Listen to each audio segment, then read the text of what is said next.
Isu soal pemindahan gerbong khusus wanita di KRL makin panjang ceritanya. Dan kali ini giliran psikolog Lita Gading yang ikut menyentil dengan nada cukup pedas. Ia menyoroti usulan Menteri PPPA yang dianggap kurang tepat karena berpotensi memunculkan persepsi bahwa laki-laki ditempatkan sebagai pihak yang harus menanggung resiko lebih besar.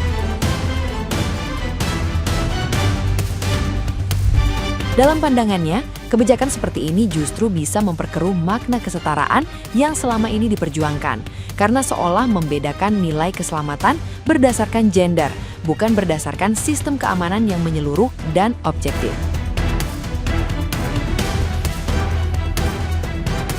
Lebih jauh, Lita Gading menegaskan bahwa konsep emansipasi tidak seharusnya mengorbankan salah satu pihak demi melindungi pihak lain. Ia mengingatkan bahwa dalam situasi berbahaya, faktor penentu bukan posisi di dalam rangkaian, melainkan sistem keselamatan yang kuat dan merata.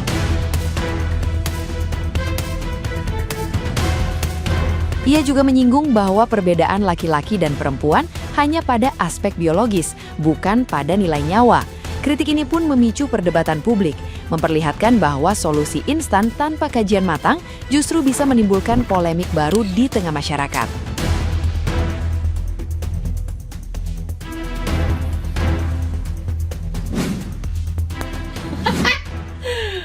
Aduh, saya dengerin Menteri PPA nih guys. Aku lagi sakit guys. Ya, tapi tetap gatel pengen komentar guys. Masa laki-laki jadi tumbal? Harusnya katanya di belakang dan di depan. Jadi supaya kalau mati laki-laki dulu gitu maksudnya. Iya. Aduh, saya perempuan tapi saya nggak setuju Bu. Sorry ya. Kasian dong laki-laki. Yang namanya takdir kematian. Mau di depan, mau di belakang, mau di tengah. Ya tetap aja gitu sesuai dengan jadwalnya Tuhan. Tapi nggak begitu.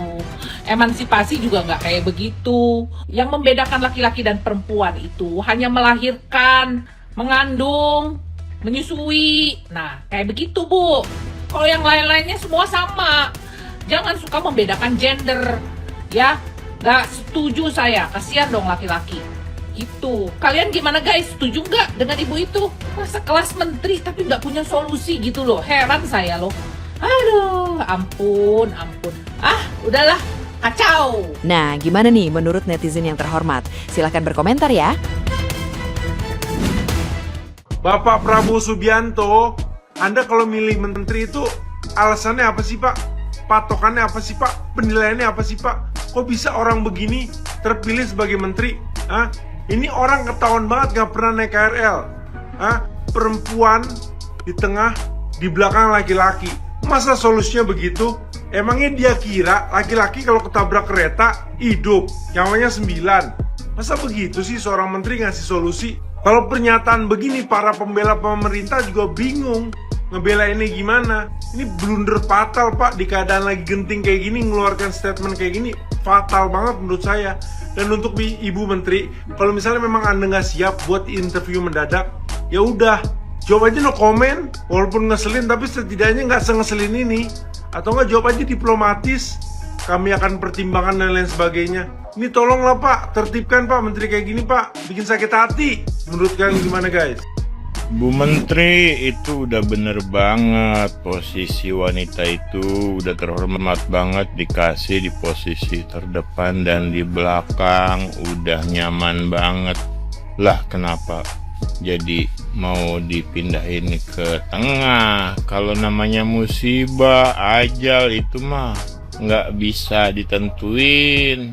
Datangnya di mana, kapannya, gitu. Yang perlu Bu Menteri saranin itu perbaikin sarananya, sarana alur keretanya, terus SDM pengemudi, biar jangan sampai nerobos palang perlintasan kereta di saat sedang aktif. Gitulah, ini malah sarannya mau dipindahin. Maksudnya laki-laki itu lebih tahan tabrakan kereta gitu. Kan enggak. Jadi yang bijak lah memberi saran Bu Menteri Kami sih laki-laki, udahlah, diam aja lah. Terserahlah mau menteri P3A ini bilang apa ya kan, diusulkan gerbong perempuan di tengah, silahkan Ibu. Kalau kaminya laki-laki ini Bu, mau di depan, di belakang, di atas, di bawah, terserah Bu. Karena kalau saat ini Bu, fokus kami berduka dulu, bergabung terhadap semua korban, meninggal, maupun yang luka-luka berat. Sebenarnya ya Bu, kalau kita kaji pernyataan Ibu itu seolah-olah biarlah yang meninggal si laki-laki. Padahal ya, semua manusia itu berharga, Bu. Solusinya harusnya gimana kecelakaan ini nggak terjadi lagi. Mungkin Ibu belum terkopi. Itu karena ada satu taksi, Bu, yang dia tuh nerobos. Oke, ditabraklah sama kereta. Akhirnya berhenti. Kereta yang satunya lagi, Bu, berhenti jadinya. Ternyata di belakang si kereta itu datang kereta jauh antar provinsi. Nabraklah itu, Bu. Udah dapat ya, Bu, titik masalahnya di mana? Titik masalahnya di SDM-nya, Bu. Ibu bayangin sudah seberhati-hati apanya orang yang di dalam KRL itu, masinisnya juga, tapi datanglah supir dari si taksi itu. Ngeyel, banyak yang meninggal. Tapi kalaupun itu solusi yang bisa Ibu berikan, kalau kami laki-laki ini siap, laksanakan. Pokoknya, tantangan di depan, kita hadapi dengan semangat yang menyala. Gue heran dah sama Menteri PPPPA. Itu ibunya ngasih statement asbun kayak gitu, apakah dia lagi ngantuk? Atau emang dia nggak fokus atau gimana sih? Bisa-bisanya bilang gerbong perempuan dipindah ke tengah, terus sisanya laki-laki di paling depan dan di paling belakang. Loh, berarti kita laki-laki sebagai laki-laki nggak berhak hidup dong? Kalau misalkan ada kejadian serupa, disuruh mati duluan. Gitu kali ya? Itu bukan solusi, Ibu. Bukan solusi. Solusinya ada evaluasi dari PT KAI untuk sistem integrasi pengamanan di tiap-tiap stasiun rel. Itu yang mesti diiniin, Bu, yang mesti dibenahi. Karena kecelakaannya bukan cuma satu kereta, ada 3 kereta yang awalnya nabrak taksi, terus kereta selanjutnya ditabrak sama kereta cepat. Berarti ada kesalahan dari sistem KAI-nya. Bukan memindahkan gerbong perempuan di tengah, terus laki-laki di paling depan dan paling belakang. Itu bukan solusi. Itu namanya Ibu nyuruh mampus kita para lelaki buat menghadap ilahi. Dengarin baik-baik, Menteri Pemberdayaan Perempuan dan Perlindungan Anak Ibu Arifah Fauzi mengusulkan untuk gerbong perempuan itu dipindahkan ke tengah. Sementara untuk laki-laki itu di depan dan di belakang. Inilah guys, resiko jadi laki-laki. Selalu berkorban dan dikorbankan. Itu dia. Di rumah udah dijadiin tumbal, di kereta masih dijadiin tumbal. Aduh, Bu, dikira laki-laki kalau ketabrak kereta cuma gatal-gatal doang. Enggak, meninggal Bu, tetep. Ini nih Ibu Arifah ini gue yakin pasti sering dengar statement kalau laki-laki nggak akan tumbang kecuali demam. Benar, itu benar Bu statementnya, saya setuju. Tapi ini kereta Bu, baja lah, laki-laki kalau keseruduk kereta juga meninggoy, sama meninggal sama Bu, nggak bentol-bentol, meninggal. Yang gua heran kok bisa ya sekelas menteri ngasih solusinya begitu loh, aneh banget. Harusnya nih ya pemerintah ngasih solusi nih. Yang pertama, pemerintah akan mengedukasi pengendara supaya tidak melewati palang kereta biar lebih sabar lagi. Tuh.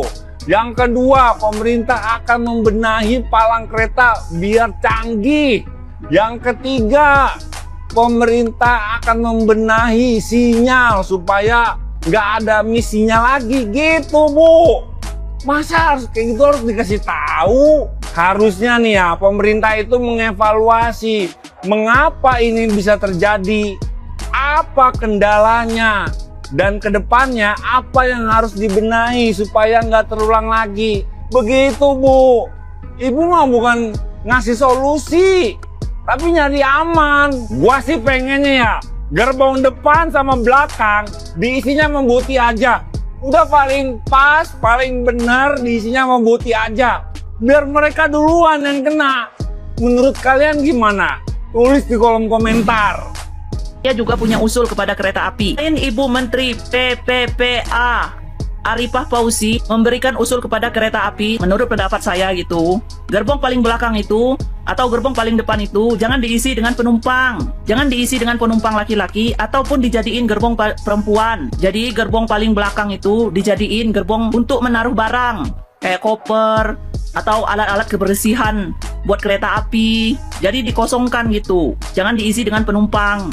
Ibu menyampaikan wawancara ibu saat ditanya wartawan itu, gerbong paling belakang dan paling depan itu jangan dijadiin gerbong kereta untuk perempuan. Berarti gerbong paling belakang itu dijadiin gerbong untuk penumpang laki-laki. Gak ada orang yang mau kehilangan istrinya, gak ada orang yang mau kehilangan suaminya. Jadi biar gak ada yang kehilangan, gerbong paling belakang itu dibiarkan kosong atau dijadiin gudang. Itu maksud sarannya. Jadi usul juga nih pada PT Kereta Api. Jadi gerbong paling belakang itu jangan diisi penumpang. Kalau nggak dibiarkan kosong, dijadiin gudang gitu. Jadi kalau ketika terjadi kecelakaan kayak kemarin itu, tidak menelan korban jiwa. Tapi kayaknya memang harus kayak gitu. Jadi gerbong paling belakang itu harus dijadikan tameng ketika terjadi kecelakaan. Jadi harus dijadikan gudang gitu. Jangan diisi penumpang. Karena melihat kecelakaan kemarin itu, karena gerbong paling belakang itu kan nggak ada penghalangnya, nggak kayak yang gerbong paling depan. Kalau gerbong paling depan itu kan ada kepala kereta api itu kan, besinya itu kan kuat. Jadi tidak ada korban gerbong paling depan itu, karena terhalang besi itu. Tapi kalau gerbong paling belakang, dihantam dari belakang dengan besi yang kuat, jadi sampai masuk ke dalam gitu.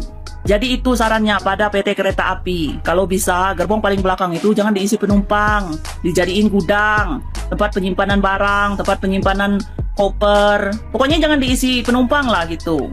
Ini juga jadi pelajaran buat PT Kereta Api. Kalau misalnya terjadi kecelakaan, itu untuk menghindari adanya korban jiwa. Itu saran dari saya ya. Soalnya saran dari Ibu Menteri itu kurang lengkap, jadi orang nangkapnya salah gitu. Izin ya Ibu Menteri, melengkapi saran Ibu kepada kereta api. Tidak maksud menggurui. Tidak ada yang salah dengan saran Ibu. Tidak ada yang salah dengan usulan Ibu kepada kereta api. Cuman kurang lengkap saja. Jadi orang pada heboh. Oke? Jangan salah tangkap. Pada salah tangkap.